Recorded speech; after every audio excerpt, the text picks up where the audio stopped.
पाहता क्षणी खावासा वाटणारा आणि अगदी पटकन असा बनणारा आज आपण बनवूया साबुदाण्याचा हलवा. 1 वाटी घ्यायचे साबुदाणे, त्याला अगदी मिक्सरच्या भांड्यात काढायचं, पावडर करायचं, नंतर तो काढायचा दुसऱ्या भांड्यात, 2 वाटी पाणी घालायचं, मिक्स करायचं आणि 5 मिनिटं ठेवून द्यायचं. आता इथे आपण रंग वापरणार नाही म्हणून बीट घ्यायचे 2-3 तुकडे आणि पाणी घालून वाटून घ्यायचे आणि नंतर असा रस काढायचा.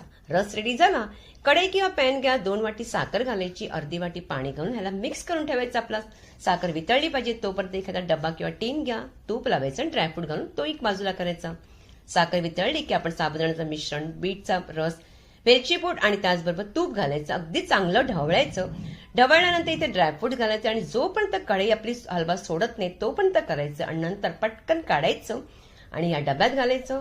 5-6 मिनिटं ठेवून द्यायचं थंड करायला. थंड झाल्यानंतर त्याला अशा प्रकारे प्लेट ठेवून उलटं करायचं आणि पहा आपला हा हलवा छानसा रेडी झालाय. आणि रेसिपी आवडली तर मात्र तुम्हाला लाईक करायचं.